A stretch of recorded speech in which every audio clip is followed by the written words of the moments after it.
اس کی تحریر میں منتقل ہو جاتے ہیں، اس کی تحریر میں منتقل ہو جاتے ہیں، اور اس تحریر میں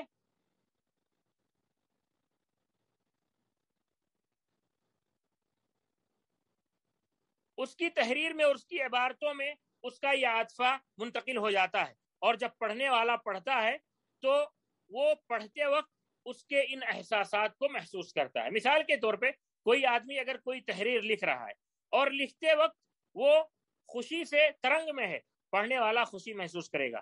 لکھنے والا اگر ہنس رہا ہے، پڑھنے والا ہنسی محسوس کرے گا۔ لکھنے والا اگر غمگین ہے اور اس کے آنکھوں سے آنسو رواں ہے تو پڑھنے والا بھی اس غم کو محسوس کرے گا اور اس کے آنکھوں سے آنسو رواں ہو جائیں۔ تو عاطفہ جو ہے یہ بہت ہی اہم ہے، اور یہ اس شعور اور انفعال کا نام ہے جو ایک ادیب اپنے ادب کو جب لاتا ہے تو اس وقت جو ہے اس کے شعور و احساسات جس قدر اس تحریر سے جڑے ہوتے ہیں اور جڑ کر کے اس میں داخل ہو جاتے ہیں، پھر جو ہے پڑھنے والا اس کو محسوس کرتا ہے۔ تو یہ ادب کے 4 ارکان ہیں اور یہ مختصراً ان کے ضوابط ہیں۔ پہلا اسلوب ہے جو الفاظ و تراکیب کا مجموعہ ہے۔ ہر کاتب کا، ہر شاعر کا ایک اسلوب اور اسٹائل ہوتا ہے جس سے وہ پہچانا جاتا ہے۔ دوسرا مضمون ہے، یعنی معانی اور افکار ہیں جن کو وہ الفاظ کا جامہ پہناتا ہے اور جنہیں وہ الفاظ کی شکل لیتا ہے، اور یہ معانی ضروری ہے کہ صحیح ہو، سلیم ہو، ان میں تناقض نہ ہو، اور یہ اچھے معانی ہوں اور اخلاق سے جڑے ہوئے ہوں، ان کے اندر کوئی ایسی چیز نہ ہو جو اخلاق کے منافی ہو۔ تیسرا رکن خیال ہے۔ خیال یہ ایسی قوت ہے جو معانی میں تصرف کرتا ہے اور معانی کو مختلف اشکال میں، کبھی تشبیہ، کبھی استعارہ، کبھی کنایہ کی شکل میں پیش کرتا ہے تاکہ سامنے والے کو، سامع کو یا قاری کو اس کی بات اچھے طریقے سے سمجھ میں آئے اور اس کے دل میں اثر کرے۔ اور چوتھا یہ عاطفہ ہے، یہ وہ احساس و شعور ہے جو لکھنے والا یا بولنے والا جب بولتا ہے یا لکھتا ہے تو اس کے یہ احساسات اس کے ساتھ ہوتے ہیں جو اس کی تحریر میں یا اس کے الفاظ میں اتر آتے ہیں، اور پھر پڑھنے والا اور سننے والا ان کو محسوس کرتا ہے۔ یہ ہوئے ادب کے ارکان۔ اب آتے ہیں ادب کے اقسام کی طرف۔ ادب کے علماء نے ادب کو 2 قسموں میں تقسیم کیا ہے، 2 اہم قسموں میں تقسیم کیا ہے۔ پہلا اس کو ادب انشائی کہا جاتا ہے اور دوسرے کو ادب وصفی کہا جاتا ہے۔ ادب انشائی یہی جو ادب ہے جو نظم اور نثر کی شکل میں آپ دیکھتے ہیں، اور ادب وصفی وہ ہے کہ اس ادب کا جو آپ نثر یا نظم کی شکل میں دیکھ رہے ہیں، ان کا جو دراسہ کیا جاتا ہے، اس کی تحلیل کی جاتی ہے، اس پر نقد کیا جاتا ہے، اس کے معائب اور محاسن بتائے جاتے ہیں یا اس کی تاریخ بیان کی جاتی ہے، اس کو ادب وصفی کہتے ہیں۔ تو ادب انشائی میں آپ دیکھیں گے ایک تو شعر ہے اور ایک نثر ہے۔ ادب انشائی میں ایک شعر ہے اور ایک نثر ہے۔